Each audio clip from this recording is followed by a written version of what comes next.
Let's talk about the season we're living in. Life feels louder, faster, more demanding. Our minds are rarely quiet.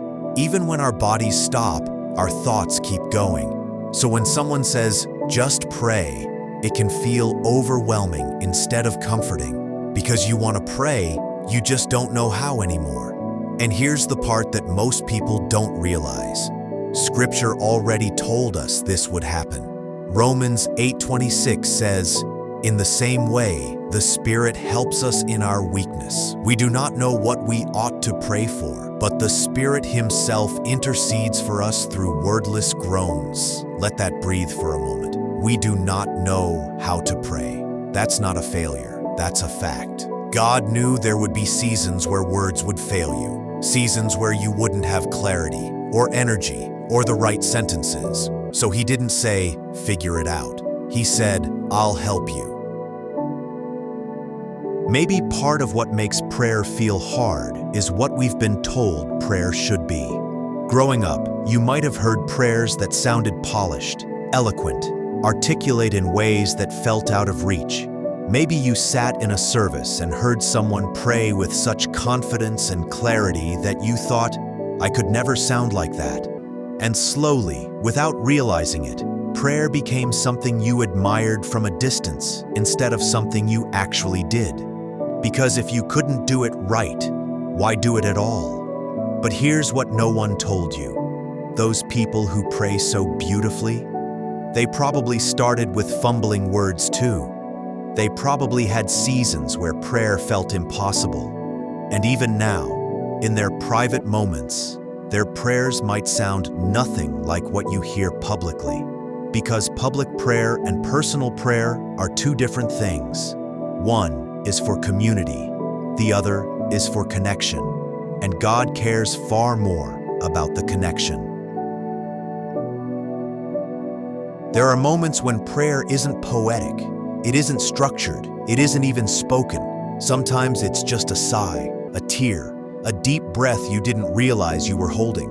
And God says, I understand that language too. The Holy Spirit translates what you can't explain. He carries what you can't articulate. He intercedes when all you can offer is silence. So when you sit there thinking, I don't even know what to say to God anymore, He already knows, and He's already listening. Think about that for a second. You don't have to explain your pain perfectly for God to feel it with you. You don't have to find the right theological framework for your doubt. You don't have to dress up your mess before bringing it to Him. He's not waiting for the edited version. He wants the real one. This is why we need to let go of the idea that prayer has to sound a certain way. Because prayer isn't about wording, it's about connection. Jesus said in Matthew 6:7, when you pray, do not keep babbling, thinking you will be heard because of many words. God doesn't need your prayer to be long. He needs it to be real. Even the disciples who walked with Jesus felt unsure enough to ask, Lord, teach us to pray. And Jesus responded with simplicity, not complexity. Our Father, not impressive, just intimate. He didn't give them a formula that required years of training. He gave them an invitation to relationship. That's what prayer has always been. Here's the shift again, because this is the heart of it. Stop trying to pray right. Start praying honest. You don't need to sound spiritual. You need to show up. Think about someone you trust deeply. You don't rehearse your pain with them. You don't polish your fear. You just talk. That's how God wants prayer. He's not grading your vocabulary. He's receiving your heart. And that changes everything. Because suddenly, prayer isn't about performance. It's about proximity. It's not about saying the right things. It's about being in the right place with Him. Philippians 4:6 says, in every situation, by prayer and petition, present your requests to God. Every situation means when you're anxious but don't know why, when you're tired of being strong, when you feel stuck, when all you can say is, God, I need you. That still counts. The most powerful one, God help me. Paul didn't write those words from comfort. He wrote them from pressure, from prison, from uncertainty, and God met him there. Not when life was calm, not when everything made sense, in the middle of it all. That's where prayer lives. Not in the moments when you finally have it all together, but in the moments when you're just trying to hold on. Prayer isn't about atmosphere, it's about access. 1 Thessalonians 5:17 says, "Pray continually." That means prayer fits into your life as it is, not the life you wish you had. While driving, while washing dishes, while lying awake at night when your thoughts won't slow down. God isn't waiting for your life to calm down. He wants to meet you inside it. You don't need a quiet room. You don't need a certain amount of time. You don't need to feel spiritual. You just need to turn your heart toward Him, even for a second, and that's prayer.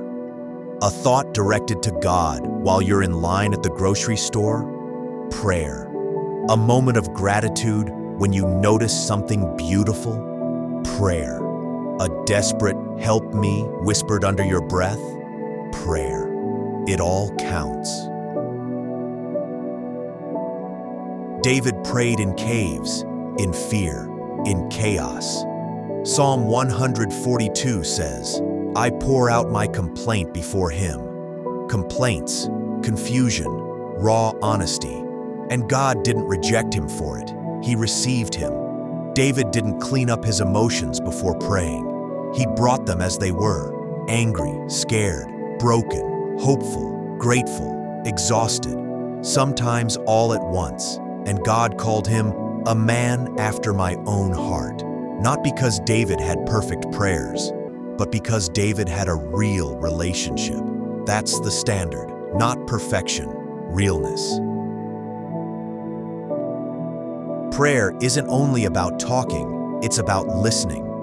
Psalm 46:10 says, "Be still and know that I am God." Stillness is uncomfortable, but it's often where God speaks. Elijah didn't hear God in the noise. He heard Him in a whisper, but he had to slow down enough to notice. And maybe that's one of the hardest parts of prayer in this season, the listening. Because listening requires slowing down in a world that never stops. It requires setting aside the distractions, even for a few minutes, and creating space for God to speak. And sometimes He speaks through Scripture, sometimes through a thought that feels different from your own, sometimes through peace that settles over you when nothing around you has changed. Listening doesn't mean you'll always hear something audible, but it does mean you're positioning yourself to receive. Here's what prayer can look like today. Stuck in traffic? God, help me stay patient. Facing a decision? I don't know what to do. Please guide me. Overwhelmed and wordless? Just breathe. The Spirit is already praying for you. Grateful for something small? Thank you, God. I see you. Frustrated with someone? Help me see them the way you do. That counts too. All of it. Prayer doesn't have to be long to be powerful. It doesn't have to be formal to be heard. It just has to be honest. Maybe you're watching this and thinking, but I haven't prayed in so long. I wouldn't even know where to start. Here's what you need to know. God hasn't moved. He's not distant. He's not disappointed. He's not waiting for you to earn your way back. He's just there, waiting, welcoming. You don't need to apologize for the gap. You don't need to explain yourself. You just start again, right where you are, with whatever words or lack of words you have. Prodigal sons don't have to rehearse their return. They just come home, and the Father runs to meet them. God is not disappointed in you because prayer feels hard in this season. He knows your limits. He knows your mind. He knows your heart. Prayer isn't about perfection. It's about presence. You're not being graded. You're being welcomed every single time. And if today is hard, He knows that too. If all you can manage is a moment of acknowledgement, God, I'm struggling, that's enough. Because He doesn't measure your prayer by its length or elegance. He measures it by your willingness to turn toward Him. And that turning, no matter how small, matters more than you know. Before you scroll, before the next distraction, pause.